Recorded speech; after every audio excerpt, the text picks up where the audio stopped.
welcome everybody and are so glad to have you here today for our Learn, Grow, Share Showcase. We are featuring projects that promoted the Great Southeast Pollinator Census last year in 2023. Of course, this is an annual event now for North Carolina. So we're hoping that today's webinar will serve as inspiration for you and your County Extension Master Gardener group to participate individually or host some type of event this year related to the census.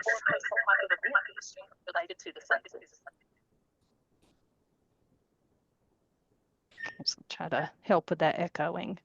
So just a little bit about the Learn, Grow, Share Showcase. If this is the first time you've joined us, we started this series last year. And the purpose of the Learn, Grow, Share Showcase is to celebrate the work that you as Extension Master Gardener volunteers are doing across North Carolina, and share with each other between counties what you are doing. And we invite the Master Gardener volunteers and extension professionals who are involved in different county-based projects to come and tell others about the work they're doing. So this is an opportunity to learn about inspiring projects, to grow those connections with volunteers across the state, and share ideas for programs and initiatives that help us achieve the Extension Master Gardener mission. And of course, our mission is to connect people with the benefits of gardening through research-based information, educational programming, and community outreach.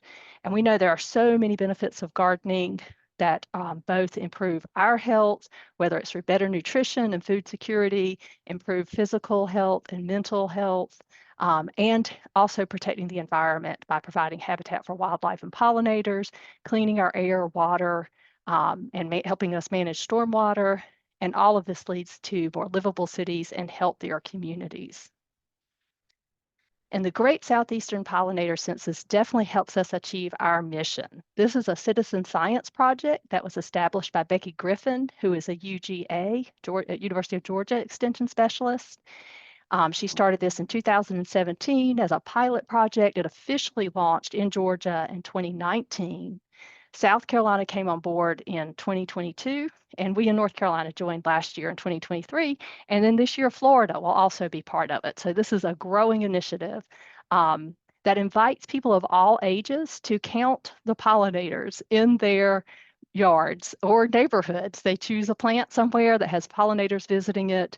And on the days of the census, they go and count the number of pollinators landing, the number of landings by pollinators, I should say, on these plants. And Becky's goals for the pollinator census were to create sustainable pollinator habitat by educating gardeners on pollinator plants, to increase entomological literacy, so just increase people's knowledge about insects and their role in our environment, and to generate useful data on pollinator populations that's available to scientists so they can use it to monitor population trends, diversity in pollinator populations, and help develop strategies to protect pollinators. And the great thing about the Great Southeastern Pollinator Census is it's something that you can just be involved in individually. You can invite your family members. It is for all ages, so kids, grandkids, everybody can participate. But it also, for extension, creates wonderful opportunities for community engagement and holding educational events to get people involved. And we're going to hear about some of those today. So I don't want to steal thunder from any of our presenters because they have some amazing things to talk about that they did last year. But just a little bit more, if you didn't participate last year on an individual basis, just so you have a sense of what it's like to do the pollinator census.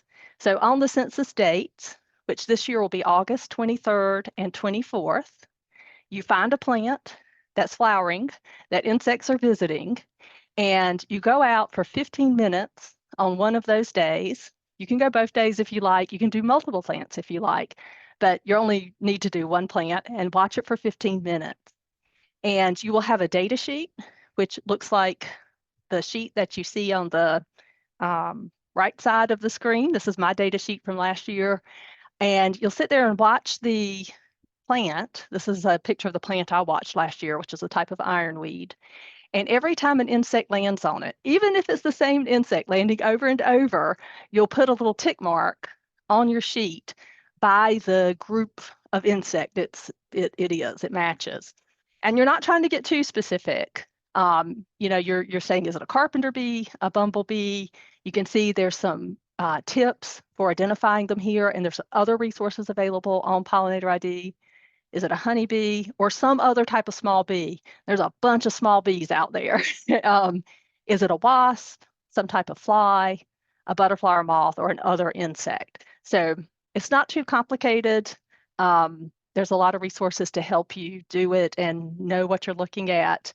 And it's just for 15 minutes. Once you collect that information, you will go to the Great Southeast Pollinator Census website and enter your data, and that becomes part of this data set that's available to scientists and researchers.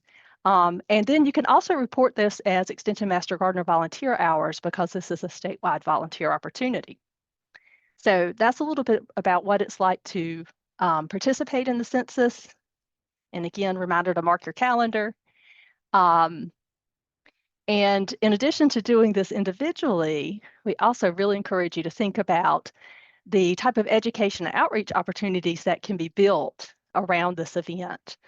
And because it's more than just extension, there are parks and all kinds of different groups across North Carolina who are getting involved in this and promoting it. So there's lots of opportunities to have partnerships with other organizations or strengthen existing partnerships. It's a great time to showcase your demonstration garden. If you hold a counting event at your demonstration garden, you can do additional things like garden tours.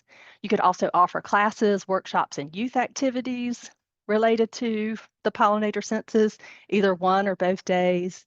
And you can have extension resources and materials there available for people to pick up, or have a QR code they can scan, just to help people find the resources we have available.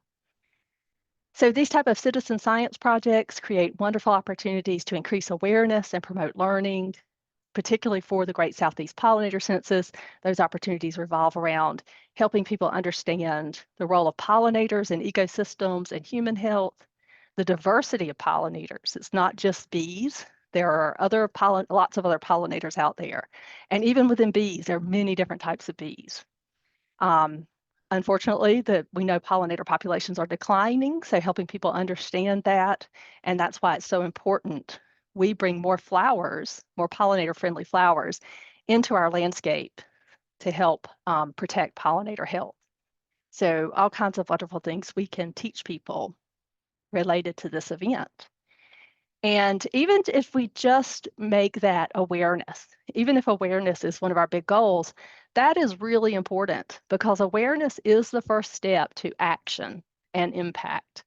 And in Extension, we are all about translating research into actionable knowledge that people can use and put into practice. So they change what they're doing, or they adopt new behaviors that lead to better conditions, whether it's improving their lives, their livelihoods, or their communities.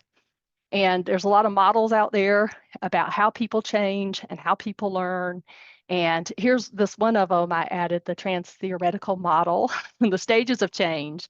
You go from just being totally unaware of something to being aware of it. So that awareness is the first step in this road to progress, to making a change. So awareness is an important thing. Then once people know there's a problem, then they want to learn about it. So they get prepared to take action. And when they learn enough, they're ready to make the change. They're ready to move into action. And once they've done that, they need to continue to work to keep that change sustained. So I've linked an article, and these slides will be sent out as a follow-up if you want to read more about the stages of change and how it can apply to extension programming. Just another model I put in is a logic model. And often in extension, when we talk about what we're doing and what we're trying to achieve, we talk about short-term, medium-term, and long-term outcomes and impacts. And in the short term, we're hoping people learn something, and that learning begins with awareness. So again, awareness is very important, and that critical first step to taking people to action and resulting in changes that have impact for our environment, particularly in this situation. So I want to give a huge thank you to our presenters who are going to share some of the amazing work they were doing last year, and as well as some things they're planning and looking at for this year. We have from Onslow County, our Extension Agent Emilee Morrison and Extension Master Gardener Volunteer Tilue Ramsey joining us.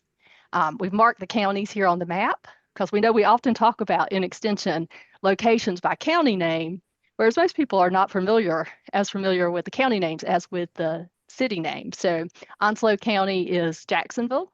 The Extension office is located in the county seat of Jacksonville. Harnett County, the Extension office is located in Lillington. We have Extension Master Gardener volunteers Sandy Anastasio, Pam Booker, and Anna Saylor joining us to tell us about their project.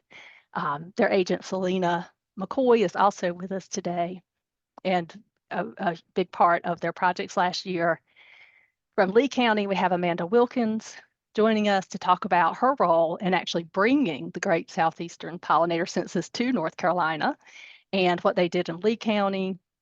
Her Extension Master Gardener volunteer, Tracy Bowers, is out working on pollinator programming today, so she was going to be with us to present, but she's out doing some volunteer work right now. And then in Surry County, which is Dobson, we have County Extension Director Joanna Radford. I'm sorry, Joanna. I always want to leave your A off the end of your name, Joanna. Joanna Radford, who also has the horticulture program and Extension Master Gardener responsibilities, and Extension Master Gardener volunteer Robin Portis. So we are so happy to have you with us today. And we are also so thankful to Sallie Cune, who is an Extension Master Gardener volunteer in Mecklenburg County, who is going to MC our webinar and is also the Learn, Grow, Share Showcase Coordinator. So with that, I'm going to turn it over to Sallie, and also just put a reminder out there to keep your microphone muted while our speakers are talking, but then we will have time for questions at the end of each presentation. So please put your questions in the chat as we go along, and then we will get to them as each speaker presents. All right, Sallie, I'm going to stop sharing my screen and turn it over to you.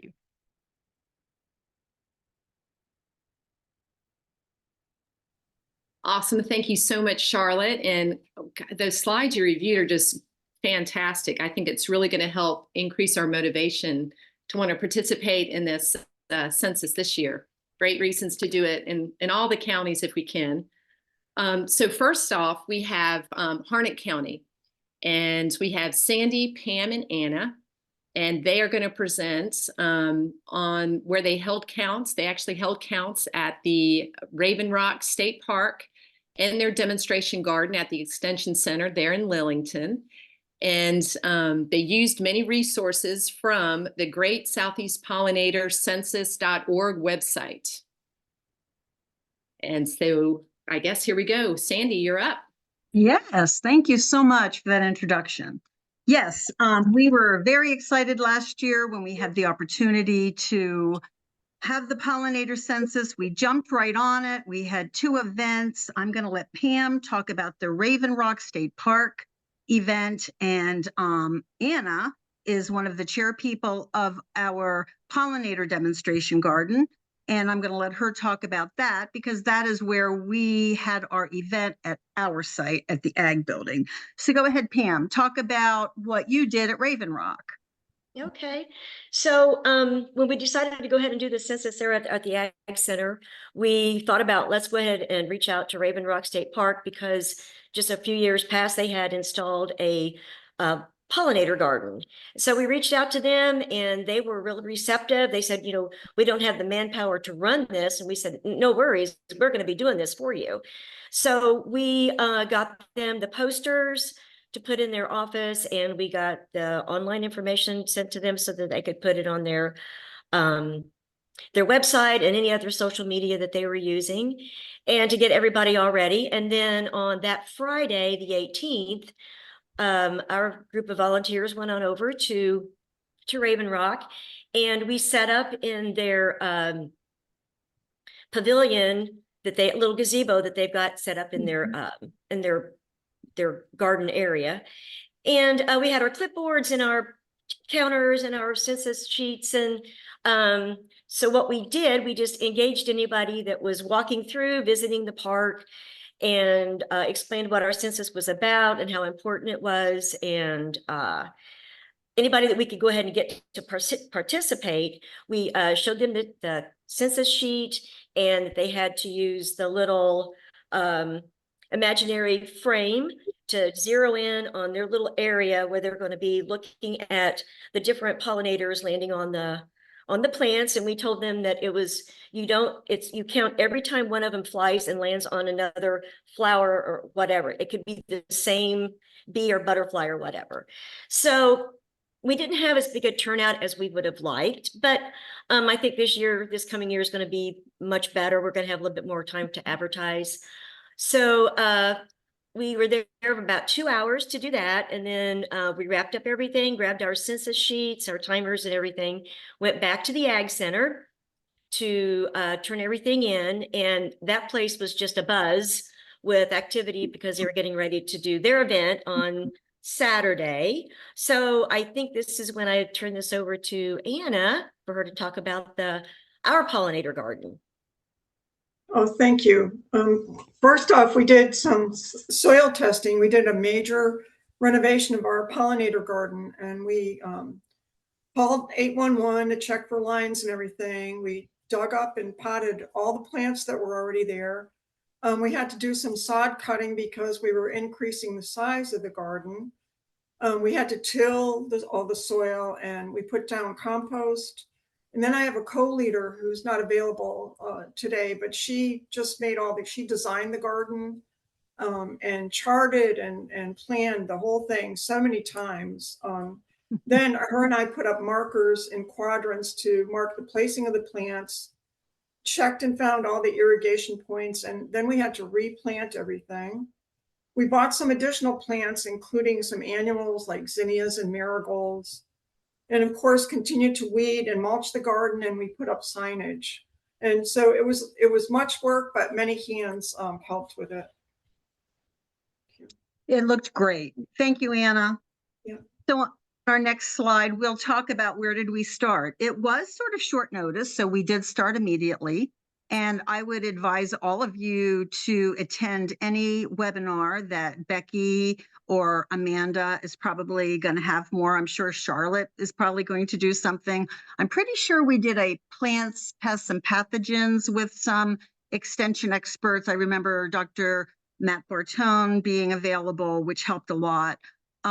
Because I think one of the biggest concerns is, if you don't feel comfortable recognizing a small bee versus a honeybee versus a wasp versus a fly that mimics a bee, that can be a little intimidating. But Becky gives you so many resources. And we started first just by joining the Southeast Pollinator Census Facebook page. A lot of information there, a lot of people sharing information. The next best place to go is that website for the Great Southeast Pollinator Census.org. Everything you need is there. Marketing materials, educational materials, your census checklist, little brochures so that you can do education to people in your education outreach programs. If we were at an event with our booth, we could talk about different pollinators, again, bringing that awareness, because it is absolutely true. When people understand how many different pollinators there are, they really do invest in creating a habitat and making sure that they're cared for. We have monthly general meetings for our volunteers, and we have a portion that's our advanced training. I'm not sure if everybody does that, but that's what we do in Harnett County. We actually used the webinar, one of the webinars from Becky, and also a PowerPoint that she had developed under the educational tab. It's very easy. Go to that website. Everything is laid out for you. Every resource you could possibly need. And we use that to educate our own master gardeners in just those different type of pollinators and how to tell a carpenter bee difference from a bumblebee, and the flies, the laying of how the wings lay. And so it's easier for you to pick out a bee mimic fly than it is an actual small bee. We worked on our sites. As Anna described, we did a lot of work on the pollinator garden. It was a great opportunity for us to really invest in that. And we've made it even better. This year's census is even going to be better. We added a lot of new diverse natives just so we can support different pollinators that we weren't supporting before. We contacted Raven Rock the way Pam described. That was a great partnership, and we're looking forward to that one again. We shared our events on social media. We visited every county library with a flyer. We reached out to garden clubs and let them know that if you didn't want to come to our event, you certainly could do this at home. To prepare for the actual day, we printed pollinator ID signs. I do have a zip file of those. I sent it to Amanda today, so if anybody would like that. We just laminated these pictures so that we could have them throughout the garden. So if someone wanted a bigger resource, some of us are getting older and those little pictures are not as visual friendly as the bigger ones. So we made sure we had those dispersed through our garden just so people could look and just remember the different types of pollinators we were counting that day. We printed the insect identification guide. It is a little different this year, but I encourage you to go to that 2024 insect counting and identification guide, print that, use that as a resource. It's right there for you. This really does not have to be a lot of extra work other than gathering materials from that website, getting your garden looking good, advertising, and then having your resources available. That website that I referred to also has certificates, and you'll see some kids in a few slides holding up their certificates. There's also stickers that Becky has designed. Each year it's a different picture of the pollinator. You can collect them all, but they're really fun and you're able to print those in your office with your printer. The only thing we really spent money on, I did buy those stickers. We purchased kitchen timers so that we could set the timer and attach it to everyone's clipboard so that they knew when their 15 minutes was up. I bought golf pencils, no erasers, just the little pencils so they could make a slash. They'll be reused. They were very inexpensive. You don't need a big budget for this. We had clipboards in the ag building and we used those. We did not have to purchase those. So again, it is so easy. They give you all the resources. Everything is right there for you. We had some additional activities. We have a master gardener that had a vision for an event last year called Seed the Need to Read, and that was our seed library kickoff. And we did a lot of talking about pollinators. There were a lot of pollinator crafts that she and her committee had put together. So we were able to repurpose a lot of the extras that we had left over, and we may have had to put a few other things together, but the type of things we did a story walk through our garden that actually wrapped around, starting at the front entryway garden, through a wildlife friendly garden, and then back to the pollinator garden, kind of lead people into the back. That story walk was really appreciated by the kids. We had an affirmation hopscotch. You can see the bee hotel we made. One person collected cans. We decided the parents didn't want to go home with a can that was painted with wet paint. So Susan and her team came up with just a piece of paper. Kids could decorate it, wrap it around the can, put the straws in, put a hanger, and they went home with their bee hotels and they were super happy. Kids just love when you send them home with crafts like that. We had pictures of bees and pollinators so that they would know the different parts of the bee and understand how the pollinators actually do their job. On the far right, you can see we had some popsicle sticks that were just made into little pollinator bees and just something else for kids to take home. So the crafts really added another bonus because the count really is 15 minutes. And when you have kids, their attention span is short, so they're happy to do one, but by having those activities, we could give the adults more time to do some additional counts while the kids were busy. So I would recommend that as well. And then that day we started at 9 a.m. It was a warm day. We counted it until noon. So just have your materials already prepared ahead of time. We just greeted our visitors. We did a brief ID education. Becky makes it great. She gives you some great descriptive terms like shiny hiney for a carpenter bee. And what kid doesn't like talking about a shiny hiney? I think that was just a lot of fun for them that day too. We explained the process. Pam talked about picture frame. Becky talked about that in her webinars, so that you don't get overwhelmed when you get in front of a huge lantana and you feel like you've got to run around the whole thing. You don't. You zero in on a spot. You just watch that spot, make your slash every time you see a pollinator land. And again, you might be counting the same pollinator, and that was kind of hard to get into our heads. But Becky assured us that the statisticians that come up with the statistics, this is how the program needs to be done in order for their counts to be correct. We collected the counts, and we gave out our stickers and our certificates, and we did designate one person. You can actually group your counts together by plant. You'll have several entries, but it's kind of nice to have one person do it. I felt like our entries were more accurate because they were consistent. And that's a very easy process and very easy to figure out. And what we learned, the few things we learned, I already knew this about myself. I am not a photographer. I don't even think about pictures. I'm too busy running around. And so, you know, I'm going to do a better job this year of making sure I have good pictures, because I really didn't. This picture on the left, I actually took myself, and I'm not a picture taker, but I just could not believe that carpenter bee was so covered with pollen. I just love that picture. So that's a reminder to me to make sure that we have a photographer on hand for sure. We're going to advertise earlier because we know earlier. So we'll be able to prepare for that much more, reach a larger audience. The other thing I realized was we did not have media releases. And when I went to put this PowerPoint together, I could only put my grandkids' pictures in it because I didn't have releases. They were not 4-H children that sign a release. And you really need to be aware of that. A lot of people don't want their kids' pictures taken.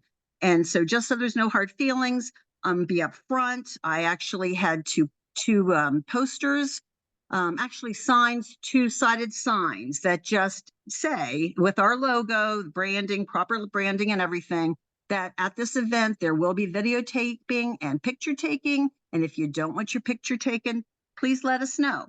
And then have those media releases on hand too, so that you can have a parent sign for a child, so that if you want to feature a picture of that child in an event at a later date, you can feel free to do that. And then the other thing we learned was carpenter bees rock. Most of us, I think, see them as a nuisance because they like, those females like to drill holes into your wood and lay their eggs, and everyone complains about them. But we found in our pollinator census and our count, and you'll see the results later, our carpenter bees were our most active pollinators on those 2 days. So with that being said, if you have any questions, I'm happy to answer them. Okay. Thank you, Sandy, Pam, and Anna. Appreciate it. Right now, we will answer questions through the chat. Anybody have any questions? Let's see. There are, if you're not looking at chat, I highly recommend you do, because there are all kinds of links that have been put in there and recommendations that have been put in there.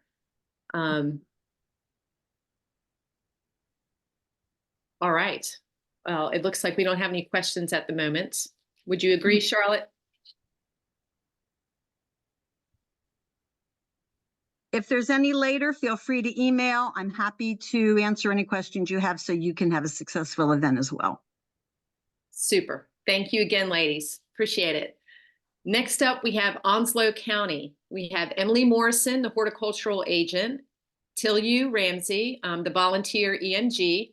Both of them will present, and they actually held their accounts at the Onslow County Farmers Markets and the Discovery Demo Garden.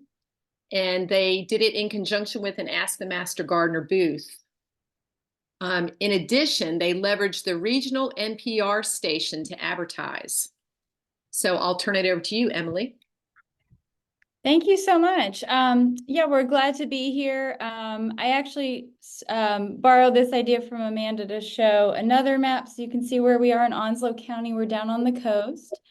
So we're going to talk about what we did for the pollinator census.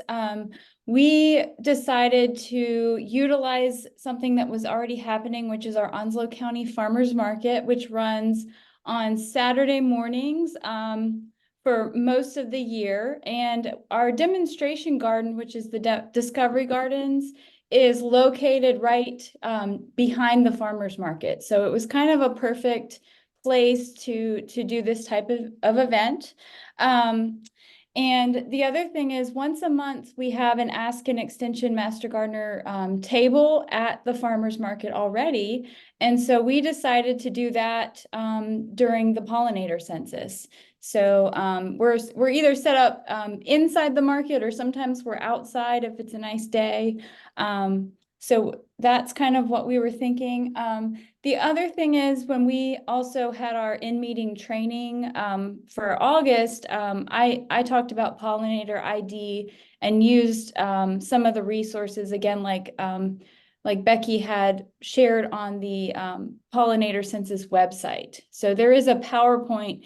It's designed for kids, but it was actually a really good one for adults too. So I recommend looking that up and downloading that PowerPoint. So something else, this is just kind of an aside, but during the year we have other pollinator related programming. And this is something for next year or for this year that we've really thought would be a good fit is to incorporate the pollinator census into what we're already doing. So this is our Growing Minds, which is third graders, and one of our stations is on pollinators. And then in 2023, our Master Gardener group entered their fair booth display on nighttime pollinators. And that was, I think, actually inspired by the pollinator census, because we came up with that idea after we had done the pollinator census. And they did get first place, so well deserved. So we did Saturday morning during the market hours, which is 8 to 12, and we had we have a gazebo out in our demonstration gardens that was the perfect place to set up information about pollinators. We had pinned insects to share, posters, handouts, information about pollinators, and then some EMG volunteers out there to interact with the public, help them understand what we were doing and how they could participate. And then inside the market building, those EMGs were actually also talking about pollinators and directing people to come outside and participate. So it worked out really well to have, to be in both parts of the event. We did also have a children's activity going on in the garden. So that was another nice draw for folks. So like the other group, we provided the data collection sheets to hand out. We had ID guides available, clipboards, pens, everything that people needed to participate. And I also did work with our county to get the stickers printed, and I wanted to share, you can see what those looked like, which was a lot of fun. I think people liked getting those. So yes, I did go on our Public Radio East and had a radio interview. And so that was a good, not just for our event here in Onslow County, but just to give the broader listeners so that they could participate on their own. And so that was kind of neat. And I also went on some of our local radio stations as well to get the word out so that people knew what was happening and kind of knew why we were doing it. And then mainly we just advertised through our social media to let people know we were going to be out in the garden. But I think mostly we expected that we would just get some traffic because of the farmers market. So hi, I'm Tilue, and these are just some photos from that day. From the people that we were able to speak to who either were coming just for that event or we were able to talk to because they were visiting the farmers market. Our Discovery Garden is spread out over 4 acres, and there are defined paths and trees and places to sit. There's a pond. And so participants are able to spread out and spend some time out there, not only counting pollinators, but to visit the garden if that was their first time, or just spend some time out there. As a parent, I brought my children there. They were very excited about it. One of the things with them is they wanted to follow the pollinators. So just keeping them focused on just that one area was a little bit difficult, but they really enjoy that. So these are some pictures featuring some of the people who participated. And on the far right picture, we have another volunteer. That's where we had our material stationed, and then just a poster of about butterflies, pollinators. Here are some additional pictures. That's me on the left doing my count. Another person participating. You're able to, like I said, sit out and spread out in the Discovery Garden and just enjoy not only that space, but it was a very relaxing day as far as weather and time for people to do their count. That last photo on the right is one of the two hands-on activities that we had for the children to participate. And as the other presenter just said, that having those hands-on activities can add some additional time for family members to do the count. And so that was really helpful, and the children enjoy that. So looking at some of our results, between all the activities, we had about 15 EMG volunteers be involved in that. 49 individuals participated in the census, including 2 of our county commissioners, which we're really thankful for that and glad that we're a part of that. Many of the participants worked together in a group and just entered one data sheet. I ended up counting at home as well. As I said, my children were very interested, so we extended that activity back at home.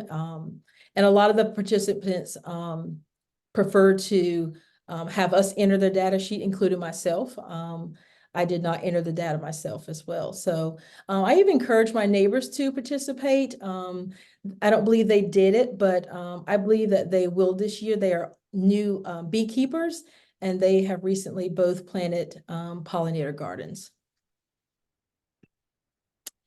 So we learned a lot from our first go round with having an event like this. But we definitely, a lot of people were really interested and excited about participating.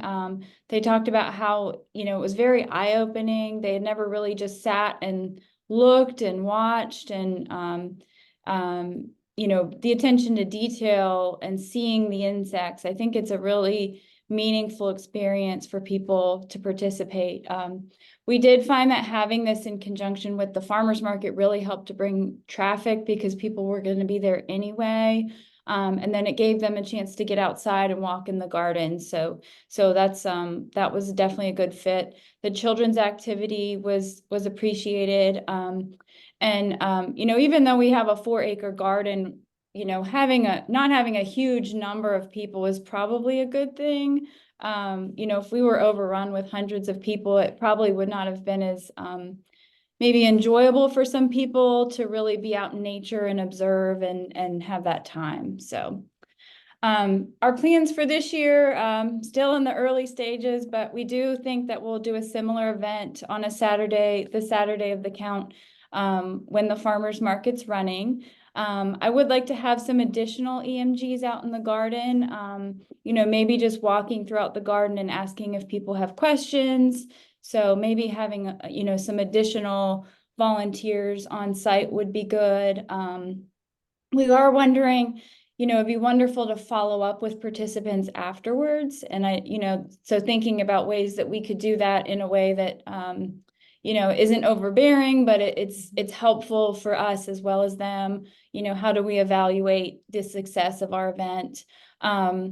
Other ways to advertise or incorporate the pollinator census into our other programming activities. Just like the previous group, photos, all the photos you see are ones that I took because I thought, oh shoot, we need to take some photos. But again, I was also actively involved in the event. So if we had somebody taking photos, somebody else counting, participants. I think that would be really helpful. And so that's kind of what we did. These are just some of our wonderful volunteers working out in our demonstration garden. But if anybody has any questions, we'd be happy to answer them. Thank you. If you all could send the question in chat, and then we will look at the questions and ask them and answer them live. But it's just easier to get them via chat. So, and I was not able to get to my unmute button fast enough last time, Sallie. Oh, no. So, Okay. but I did want to mention, one of the questions that had come in last time and was how to promote it to get more participation. And I think, both groups so far have done a good job talking about how they promoted it. But I think this is something that will grow every year because it is a statewide event. Last year was the first year North Carolina has participated in it, and it was promoted, by different organizations, including Extension last year. But I would anticipate it would be something that grew in popularity, and people would even potentially reach a point of starting to ask, maybe contact their Extension offices to say, are you hosting anything, just as it becomes a more well-known annual event throughout our state. Can I add one thing too about where other places to advertise? I'm Regina, and I work with Charlotte in the state office. Another place to advertise, I just put it in the chat too, is there are newspapers, radio stations, local magazines typically will have an event calendar on their websites, and you can post your events free on there, and many of them have a picture. And basically it's just filling out a quick form with your name of the event, who they can contact, where it is, how much it is, and quick little details. And that could be a place to help broaden your information. Like, give you an example. Here in Raleigh, ABC 11 is the local news station for ABC, and they have an event calendar, and people look at it. It doesn't necessarily mean that ABC News is going to talk about it, but it will be on their website, on their event calendar. Thank you, Regina. And I see there was a specific question that came in for Emilee and Tilue, and I think it's from the previous slide. It says, what is the children's activity in the yellow trays? We had pressed flowers and leaves, and we had a lot of different smooth stones, and they were attaching those with glue to the stone so they can carry that home. Yeah, but we do love the idea of having a more pollinator specific themed craft. I see another question about the data sheets. So the day of, if folks came and counted at our event and they wanted to, we could collect them, and then we just had one of our volunteers take those and enter all of those data sheets. But if folks took them home to do it from home, we made sure to tell them that they would have to enter their own data.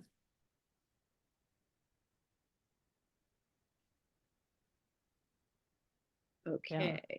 And there was a good recommendation in the chat from Jamie is to talk to local meteorologists. They love to talk about stuff on the weather, so they might like to talk about pollinators. Get one of them to get to mention the event on the local news. And last thing I did want to mention too is any links and things that are shared in the chat, we will be capturing and sending and making available in the follow-up resources. So you don't need to worry about trying to capture links that are in the chat. Unless you want to, of course, you're welcome to. Awesome. All right. Well, thank you, Emilee and Tilue. Next up, we have Surry County. We have Joanna Radford, County Extension Director, and Robin Portis, EMG volunteer. They held their counts at Mount Airy Public Library. Let's see, and they partnered with a local garden club, the city of Mount Airy, and a local senior center. Joanna? Hello. We in Surry were very excited. Can you see the screen? Yeah. I was having a problem with earlier, but Got it. I don't think that I have got the very first one. There we go. I'm sorry. There we go. But we were excited to participate in the pollinator census. Of course, like most master gardeners, pollinators are very exciting, and we had a lot of programming that we have been doing throughout the year, whether it's at the local fair, putting up a display about pollinators, or doing different workshops throughout the year. We do have a pollinator garden as well. But when the census information came along, it was we felt a little bit hurried with it, but trying to get it all together. But it was something doable that first year, just trying to get the word out and to get folks aware of pollinators. We had several master gardener volunteers that helped throughout the event, and even before the event, trying to get ready for it. And Robin Portis, one of our master gardeners, was the project leader on that. And she's going to do the rest of the talking today of the things that they had done. Well, thank you, Joanna, and everyone for joining us today. We watched the webinar that Amanda Wilkins put out last year in June, and just really became inspired to see what we could do to help create some awareness about pollinators for that year. So we began making plans to conduct a count in Surry County. We knew that there were plans for an establishment of a new pollinator garden at the Mount Airy Public Library that year. We began collaborating with the staff there, but the beautiful little garden that you see at the bottom is the result of that pollinator garden, but this did not look this way in July or even in August of last year. We decided about the beginning of July that this pollinator garden was not going to be ready for us to do a census count in 2023. So that's when we decided that we needed to start looking elsewhere. We decided then to partner with the Modern Gardeners Garden Club and the city of Mount Airy to use the pollinator garden on city property that was more established. It was across the street, so very close by, but still a bigger garden, had lots of established plants there and many pollinators flying about. So in July, we began working on pollinator planter workshops throughout the county. We did 3 workshops, one at the Mount Airy Senior Center, one at the Pilot Senior Center, and one at the Mount Airy Public Library. Our goals were to bring awareness of the decline of pollinators and how we could help them. And we had a total of 27 people to participate in those workshops throughout that part of July. In Surry County, it's a good idea to always make sure that you have some events around a major event that you're going to have to kind of create a little more awareness for that bigger event later on. So that's what we tried to do with these workshops. All of our activities were advertised through our partners.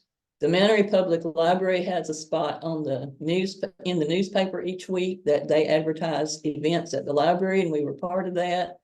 They also have a spot on the radio, our local radio station, where they advertise events at the library, and we were a part of that as well. Surry County Senior Centers advertised our pollinator plans with their newsletters that go out, their email blasts that go out to all of their participants, and on their social media pages. The North Carolina Cooperative Extension in the Surry Center also helped us with flyers and on their social media page. And we did in-person events, and this was advertised at every in-person event that we did that month. So some of our partners also decided that they wanted to do some pollinator programming. The Mount Airy Public Library sponsored a flower power program. That was the theme for their summer reading program in the summer of 2023. Their target audience was anyone and everyone that wanted to participate. We had a total of 63 adults and children that came out on the day that we did our pollinator program. We had so many that we had to rotate the groups because we just didn't have space to take care of everyone. We also had an alternate learning program for individuals that learn differently. We had 9 participants in that group, and some of those people enjoyed it so much they came back a second day to do it again. We also did a pollinator clinic where we helped identify different kinds of pollinators that we would be counting on Census Day, and we had 6 people to come out and participate in our pollinator clinic at the library. Since we partnered with the library, some of their programming was funded within their library budget. Programs that were solely led by master gardeners were funded from money raised at their annual plant sale fundraisers. And all of our copied materials were supplied from the North Carolina State Extension Surry Center. So we finally arrived at the Great Southeastern Pollinator Census Count Day on August 19th, 2023. We were set up in the Mannery Public Library courtyard. Our turnout was a little lower than we had expected. We only had 14 participants that morning, but we did learn that there were several that counted from home. So we did have more participants than we actually had on site. We had master gardeners available to guide participants in the count that day. We had plenty of pollinators that were busy on cosmos and blanket flowers throughout the garden that morning. These are some more views of the official count. We had a just glorious morning that morning in Surry County. Many people that attended these pollinator activities indicated to us that they had become much more aware of all the life that was going on around them. And they noticed things even when they were out on their daily walks they had never noticed before. Many of our participants said that they had never realized there was so much important work being done all around them every day. So this was much good evidence that they had become much more aware of pollinators. Many participants during the count and at workshops were wanting to find plants that would help our pollinators in our area, which was what we were hoping for. We did give them resources to locate some native plant nurseries that were in our area. We did give them some lists of plants that they needed to look for that would be native to our area, but this also sparked an idea for how master gardeners could also help a little later on. When the count was finished, all of our participants returned to the library where they could immediately upload their own results. Master gardeners were there to assist them with that upload. This easy access to computers made the count very easy. There was no homework for anyone, and all the results were reported right there on site before anyone left. We did have a few young census counters at our official count. They were very interested in the pollinator activity, but they do require one-to-one assistance from master gardeners. Our pollinator awareness was heightened with these pollinator programs that we did throughout the month of July and parts of August, based on our evaluations that we gave out during our workshops, and through oral discussions, we learned that people had learned a whole lot about pollinators. We enjoyed all the programs that were carried out in 2023, and we're hoping to make a greater impact in Surry County in 2024. We are making plans for a pollinator clinic at the library again in July of this year, and we're hoping to do the official count again in August. We already know that we will be partnering with the Modern Gardeners Garden Club this year to use their pollinator garden as well as the new garden that we have at the library. And master gardeners will also conduct a workshop with 3 locations on the topic of 3-season pollinator planting, and encourage participants to prepare a seasonality chart of their own home gardens this year. Master gardeners have also purchased native plugs and are preparing to make them available to local customers as part of this year's plant sale fundraiser. So if you get a chance in Surry County in May, come out and visit us. And that concludes our program for Surry County. If you have any questions, we'll be happy to answer them. Okay, any questions in chat? I see one here. I don't know if you're getting ready to go to it, Charlotte, but it says, what is likely to happen in the event of rain on one or both days? have Georgia or South Carolina experienced this yet?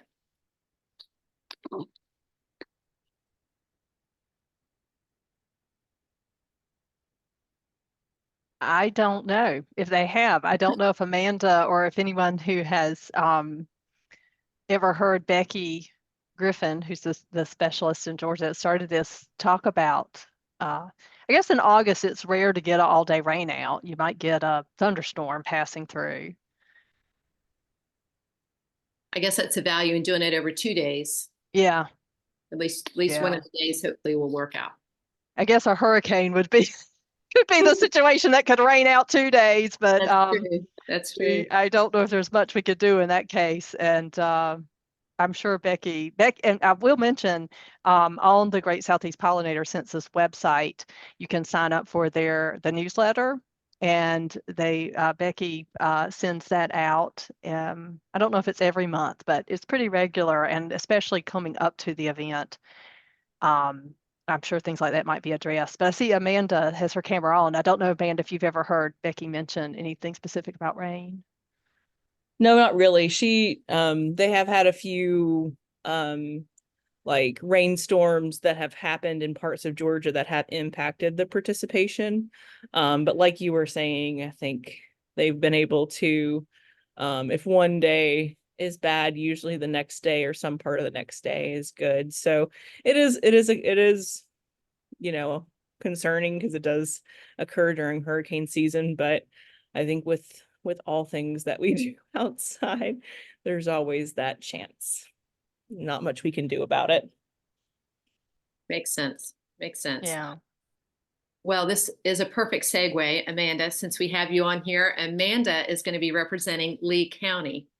And Amanda is the North Carolina coordinator of the Pollinator Census and a big proponent of citizen science. Let's see, she even utilizes the pollinator census activities outside the census dates to teach. So there's a lot of great resources that she uses and continues to do this throughout the year.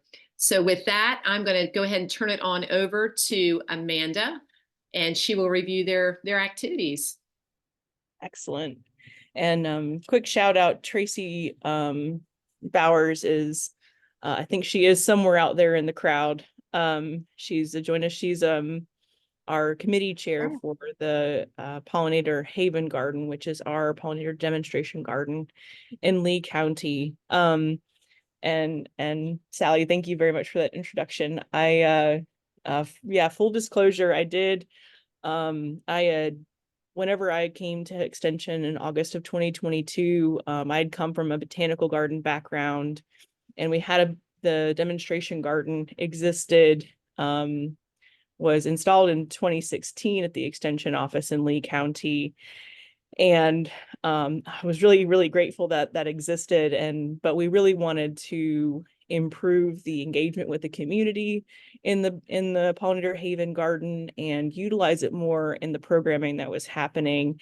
And I just so happened to stumble upon a conference that was happening at UGA in October of 2022, and was able to go to that. And that is where I learned about the Great Southeast Pollinator Census and met Becky Griffin. And as soon as I learned about it, I knew that this was the program that I needed to not only, utilize for my own program, but also bring to North Carolina. And it just so happened that she had engaged with Alyssa McKim, who is now in Guilford County. But at the time she was working for NCA&T as their community gardens coordinator. And unfortunately, right about the time that we were starting to gear up our advertising for the census last year, she switched positions. So we made it work. And also, citizen science, this is the Great Southeast Pollinator Census is a citizen science project.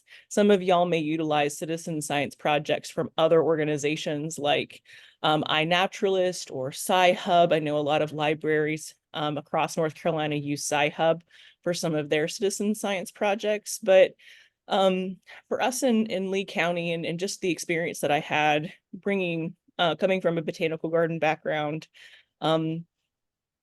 having a purpose for people coming out and engaging really helps people focus their energies on what you're trying to get them to do. And also it's just really cool when you can say like, hey, so come watch this thing. And also because you're watching this thing, you're gathering real usable data for scientists to use. So people feel like their time and their effort is being well utilized. So this flyer here on the left, this is a flyer that we have up at our Pollinator Haven Garden that illustrates what projects that we participate in and that we hope that the public will participate in whenever they come to our garden. And I see I need to update it because this is from last year.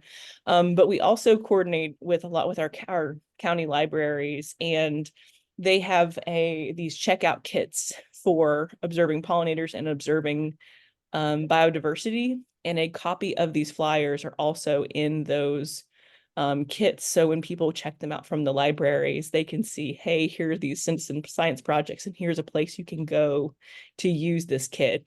Because unfortunately, our library no longer has a garden near it. So we kind of act as an unofficial garden site for the local library. So like a lot of the gardens and programs have said, you know, when I saw the Great Southeast Pollinator Census, I saw it as an awesome way to channel the energies of the community and our efforts to promote our Pollinator Haven Garden and folks visiting it and utilizing it. You know, personally, my philosophy on pollinator gardens in general is just they're all learning places and they're all classrooms, and so getting people just walking around can be as beneficial as having a program sometimes. And so incorporating it into my Big P program, you know, as an extension agent, we always have our Big P programs. I have a pollinator conservation through gardening part of my program, and the program goals of the Great Southeast Pollinator Census dovetailed perfectly and really gave our program some structure. That way I didn't have to create something. I already had this beautiful program already kind of pre-made that I could make into something that works for us, not only in Lee County, but in North Carolina. So our target audience is the general public. You know, at Extension, we were supposed to be inclusive, and I love that the Pollinator Census can engage everybody from people who are afraid of bees all the way to people who know, you know, osmia and all the other genera that visit squash. So here's some pictures from our garden. The top left is our local foods agent, Meredith Farr, talking to our Master Gardener students over the summer. The Master Gardener students during their insect workshop had to do the census in the pollinator garden. And she kind of came back and did like a little review with them about what they were seeing. She did her master's in entomology, so I feel really lucky that I have that in the office as well.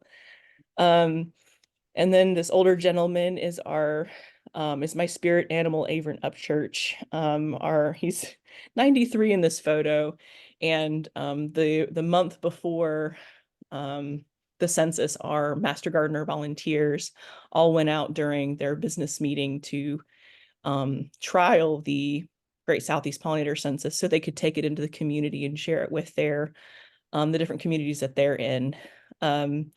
The bottom right, obviously engaging with our younger clients is really important.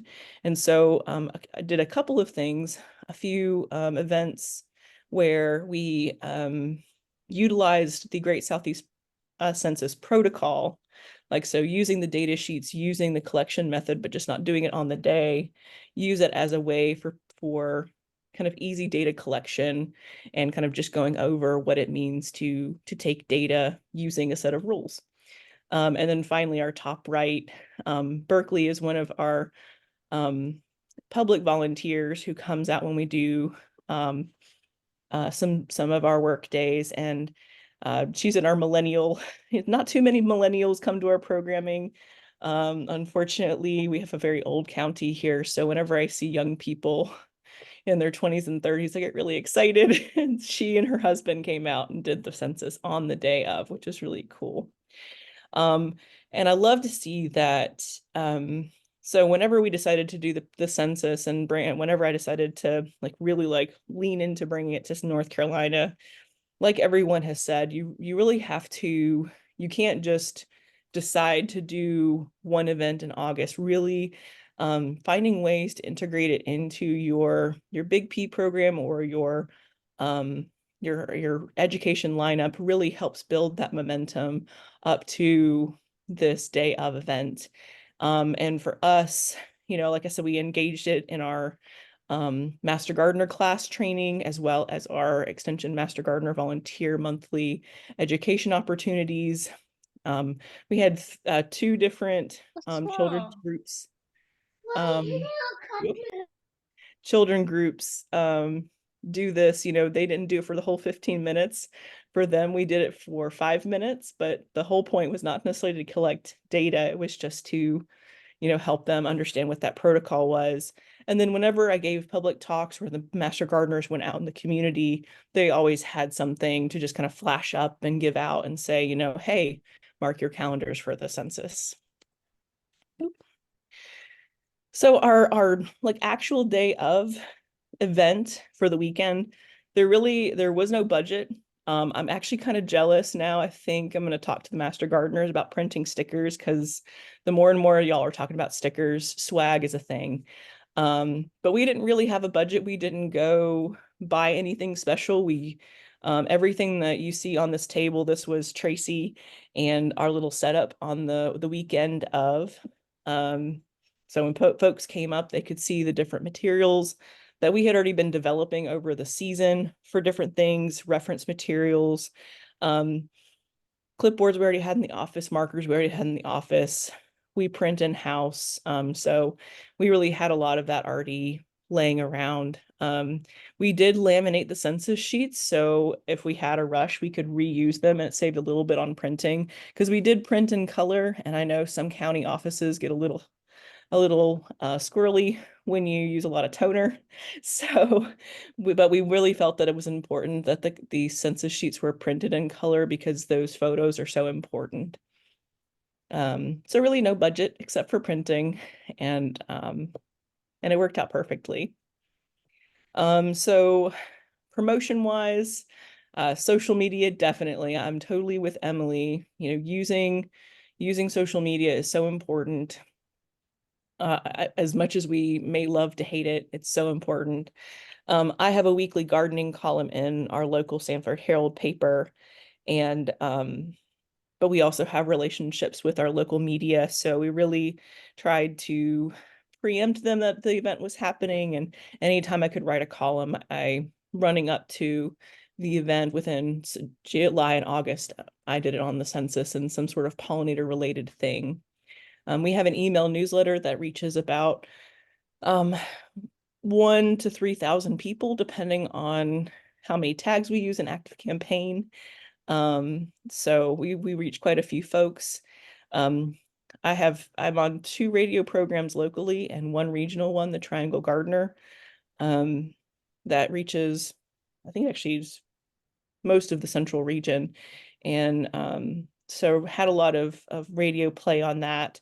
From the statewide standpoint, as the statewide coordinator, the webinars are really a big thing that we push, not only the ones we did kind of in-house, but I also did a webinar with Forrest Herr and and the North Carolina Museum of Sciences after the fact, but they are already, both of those organizations, including the North Carolina Wildlife Federation, are very excited about 2024 for the census. So even if the webinars weren't necessarily timely to the actual event, like everyone has said, there's a lot of momentum from these regional and statewide organizations. So in terms of our local weekend of lineup, we used our we have once a month our Master Gardener volunteers have an Ask a Master Gardener outreach tent at our local Sanford Farmers Market, and so they did this. They had a census outreach table that weekend, and we didn't host an actual census event. there wasn't a counting event, but we were giving out the census sheets for folks to take home, and as well as seeds that they could plant just to draw interest, and then of course point back to our Pollinator Haven Garden. We had our standalone event, counting event at the Pollinator Haven Garden as well. And that was really all we were able to do. That happened to coincide with our local library's PopCon, which is one of their really big events for the year. And so we kind of missed our opportunity to partner in our usual way. So also kind of like everybody else, maybe even lower than everybody else. Actually, I know lower than everybody else. We really didn't have a lot of participation at our in-person events, but we had high count numbers for people at home. We had more than 40 different counters in the county at the end of the day. And I think we had 7 people show up to our Pollinator Haven event. I know that we reached thousands. I'm not going to throw the number up because it's kind of embarrassing. But we reached tens of thousands of people with the outreach events on media.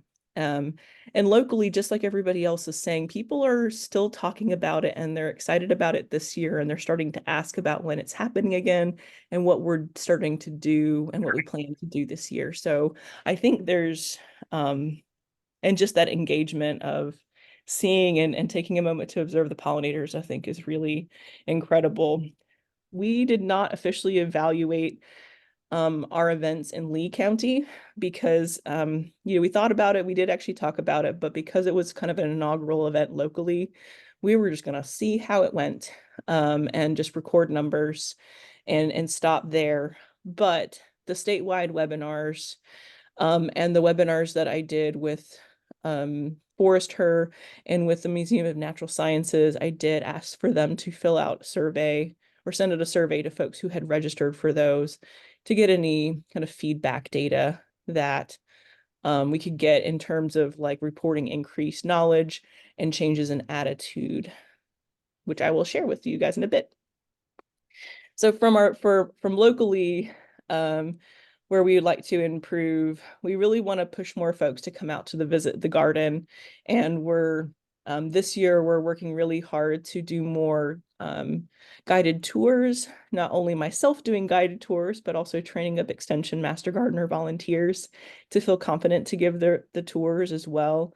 So just building a community relationship with our Pollinator Haven Garden can probably really feels like that's what the method that we want to use to engage folks with the census. We want more different Master Gardener volunteer involvement this year, and we really are seeing it. We had our first training class last year and added 7 new Master Gardeners to our group, and they are really hitting the ground running. So there's more diverse Master Gardeners helping with this project this year. I also agree. I really wish that I had more pictures of kiddos. So I love the idea, and I stole this from Harnett County, getting those photo release forms a little more available and thinking about that proactively. The signage in the garden, this picture I didn't have in my presentation yesterday, but because this came in the mail yesterday, this is our new sign that's going up in our garden kiosk. And it's an outline of our map, but what we're going to be doing is we've made it so that we can have an interactive, changeable what's in bloom in the garden. And so what you can't see is the very bottom of the screen. There are blanks at the bottom where we can actually write the plant name, the common name, the scientific name, and the pollinators that they attract. And as those plants go in and out of bloom, we can erase them and add and change what's in flower.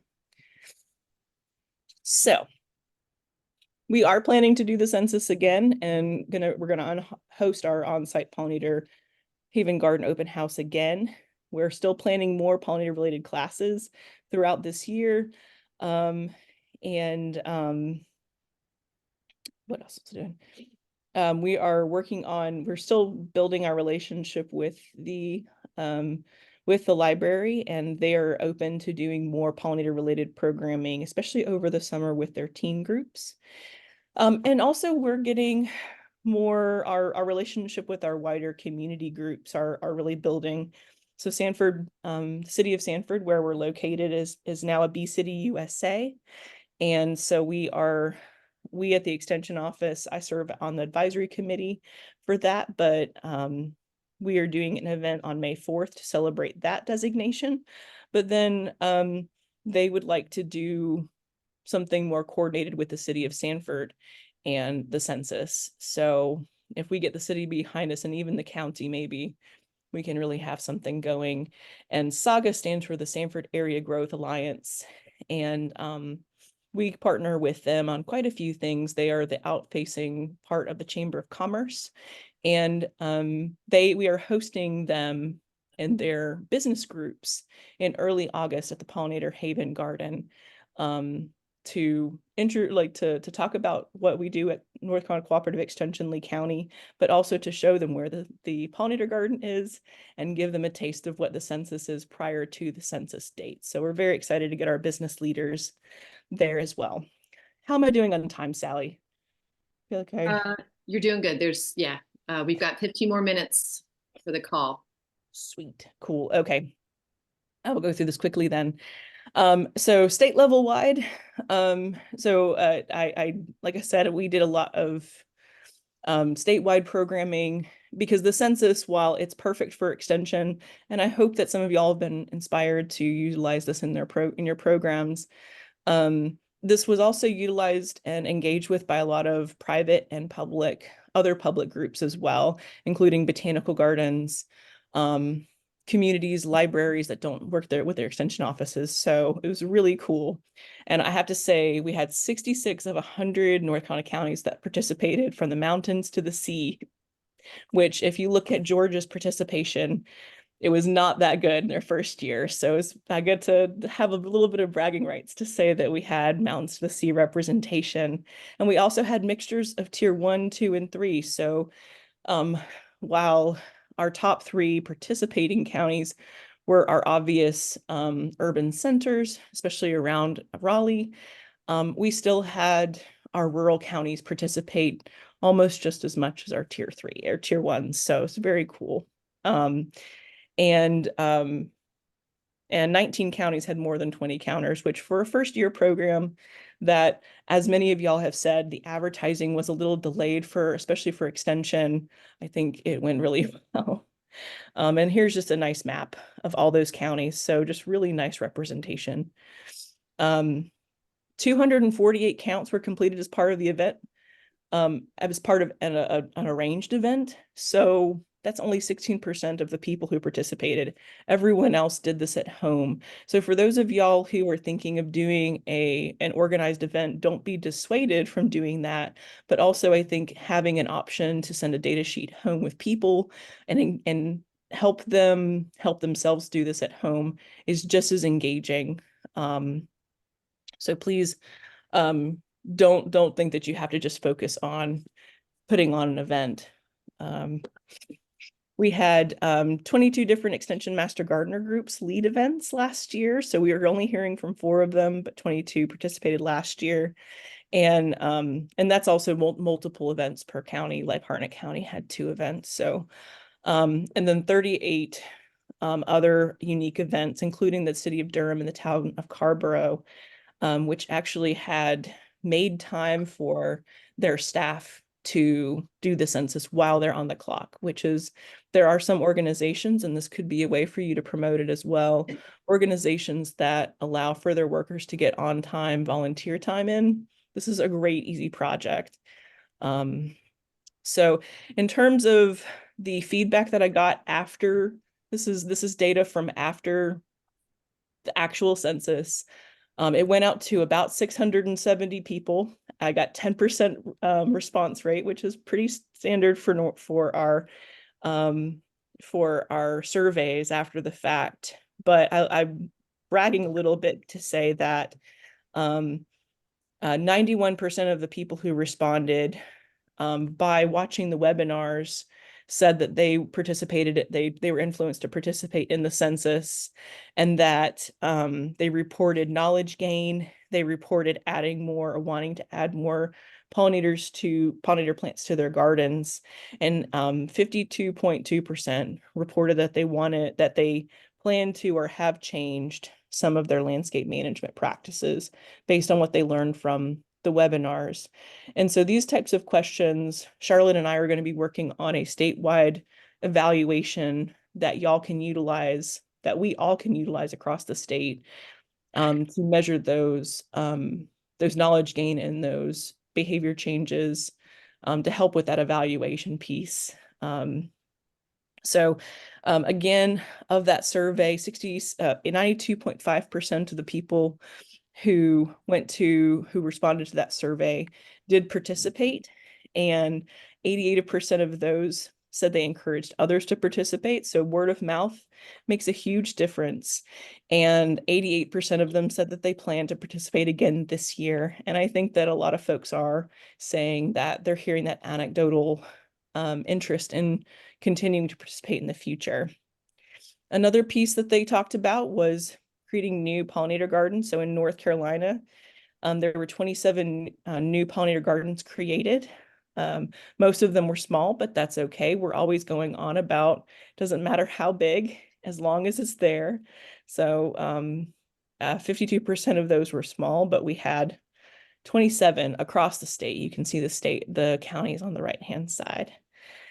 And we counted thousands and thousands of insects, which is really, really cool. And I don't hate honeybees. Please don't let anybody tell you that.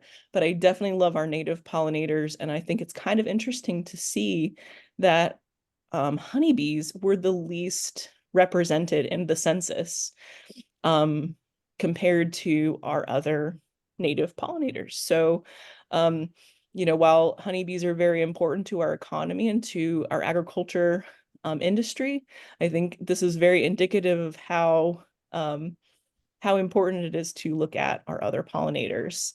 I also this is our data from our 4 folks who spoke today of the different, the amounts of the different pollinators that they observed in their counties. And what you should see here is nobody saw the same amount of each type of pollinator, despite there actually being quite a bit of overlap of the plants that people observed on. So some of this could be based on where the plants were. In Harnett County, they were saying that carpenter bees were king. I do have to say that I know that the places where they did their census, there's a lot of wooden buildings. So there was probably a lot more carpenter bees around there. Whereas it looks like Onslow had 43% of their observed insects were moths and butterflies.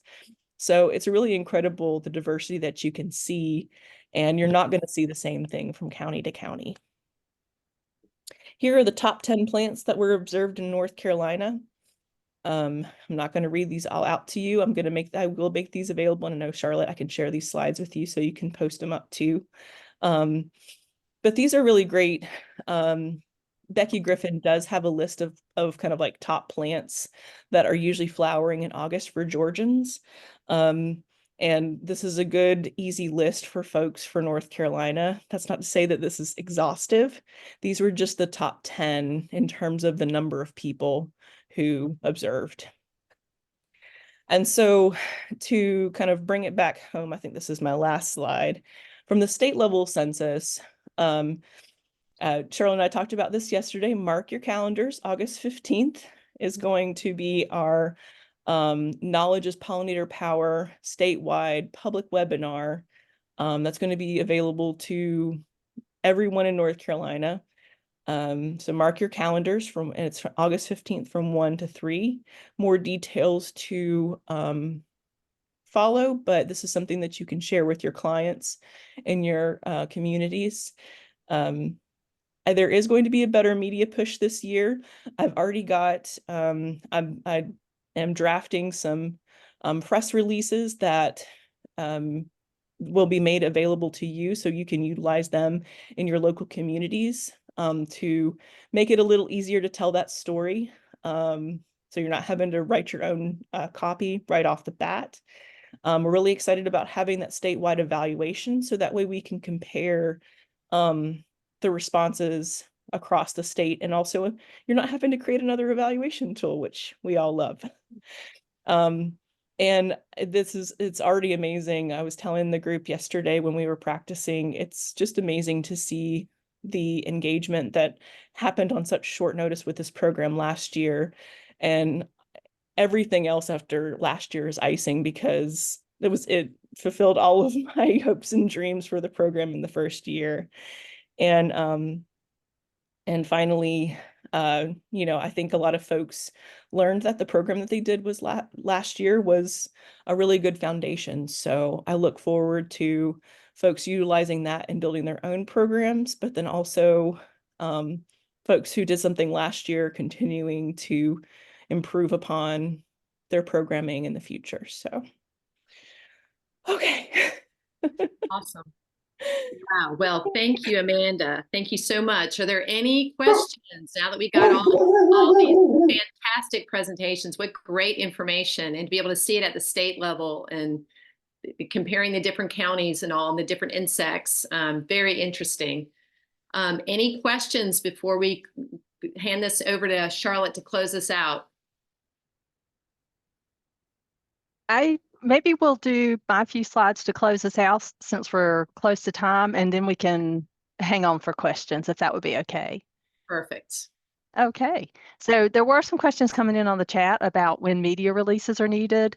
And just to let everybody know, those are extension policies. It's not an extension master gardener program policy specifically, but information about that is posted on the EMG intranet. And basically, if it's master gardener volunteers, you don't need a separate media release, because that is part of what you agree to each year with your certification agreement. But individual volunteers can ask for an exemption. So just check with your agent before posting pictures of master gardener volunteers to make sure nobody's asked specifically not to be included in pictures. For adults, that just general public members who are participating in programs, if you're interviewing them or featuring them in close-up images where they can be identified, then yes, you would want to have a media release from them. But if it's just an event with a lot of people, you're seeing the backs of their heads, then you don't need a media release from everybody. But the recommendation is to put that sign up, letting people know this event will have photos and video taken. And for minors or youth, it's very important, especially if they can be identified in the photos, to have that media release filled out by a parent. And check with your 4-H agent, especially if there are 4-H youth there, because a lot of times as part of 4-H, they will have a media release on file. But again, you can find this information on the EMG intranet on the North Carolina site, and I'll send out this link as part of the follow-up resources, which will also be posted on the EMG intranet. Some save the dates, which some of them have already been mentioned, but just to let you know, our July 23rd Plants, Pests, and Pathogens webinar is going to be all about insect ID with a focus on pollinators. Matt Bertone will be giving that talk, so that'll be a great refresher on insect ID and preparation for this event. Then the August 15th webinar that Amanda mentioned, which we will get more information out about at some point. I won't necessarily say soon, but definitely in time for the webinar. But you can go ahead and save the date on your calendar, and that one will be open to the public. And we do already have this, as of yesterday, have the dates for the Great Southeast Pollinator Census posted on the EMG intranet. It'll show up on the calendar in every county. So if it's something you want to go ahead and sign up for as just an individual participant, it is there. And you can sign up that you're going to count pollinators in your yard, and that'll create a volunteer hour report for you and help us track how many master gardener volunteers across the state are involved. Charlotte, do you have a slide that you want to be showing us right now? Oh, yeah. Is my screen not sharing? No. Wow, I wonder what happened. Let's see. It probably shared on your other screen. It shared your other desktop. Oh, thank you. So yes, this is about the media release stuff. These slides will be part of the follow-up information. Here's the save the date, and then we were just getting to the resources. Are you seeing that now, the right Yes, slides? we are. Yeah, okay, great. Thank you. So just to let you know, again, the Great Southeast Pollinator Census website has all the resources you need, the counting page, the insect ID guide, the marketing materials, the newsletter sign up. So you'll definitely want to check that out. Then on the EMG intranet, we have a page for this as a statewide volunteer opportunity that talks about how to sign up as part of that statewide volunteer opportunity, some tips for participating, how to report your hours. Also, recordings to the webinars that Amanda mentioned from last year are posted there. And as she mentioned, the evaluations resources that will be developed will be available there.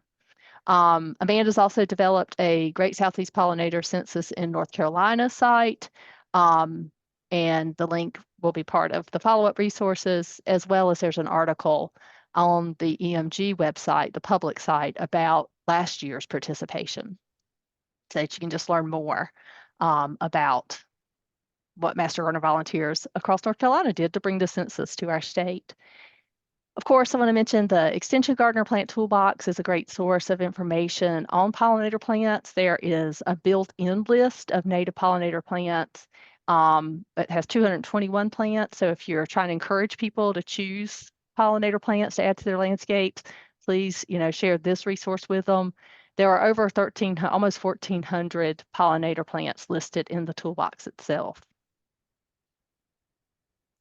You can also pull QR codes from each of the plant profiles. So those can be put on plant labels and used in demonstration gardens, so people can find out more about the plant just by scanning that. It'll take them to the page on the plant toolbox.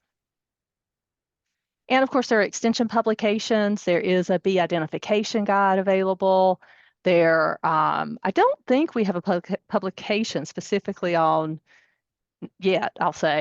designing and creating pollinator habitat, but there is one on butterflies in your backyard. There's also the Wildlife Friendly Landscapes website that has just information on designing landscapes for wildlife. And then, of course, Debbie Roos, who is one of the horticulture agents in Chatham County, has an amazing website with resources posted about her pollinator paradise garden and other pollinator conservation information. So you'll want to check out what she has posted there. And finally, just to let you know that the recording from today, the resource doc I keep mentioning, those will be posted on the North Carolina Extension Master Gardener intranet, and you will get to that by going to the continuing education link, and under that continuing education page, you'll see Learn, Grow, Share, Showcase. And we'll also put an announcement banner and things like that, so make it a little bit easier to get to as well. But that's where you can find recordings, not just from today, but our past webinars. There's a survey there that you can let us know about other topics you'd like to hear about or anything you'd like to share as a presenter. And that's where we post information about upcoming webinars. All right. So now we can go back to any questions. But I do want to say a huge thank you to all of our speakers who joined us today and everything you shared, the amazing work you're doing in your counties. And it was just very inspiring, and really look forward to hearing about what you do this year.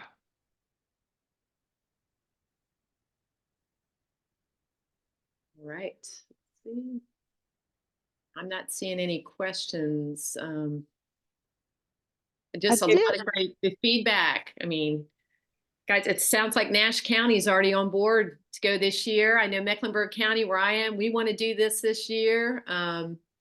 Your great ideas to build up interest towards the census and increase engagement. Another person, just so some really, really exciting feedback. I want to know how to get in touch with you. Did you respond there? Yeah, you got your email. Yep, my email. If you like Charlotte said, there is if you go to the Great Southeast Pollinator in North Carolina landing page, it links to our Lee County page. I just hosted it there just to make it easier on me for managing it.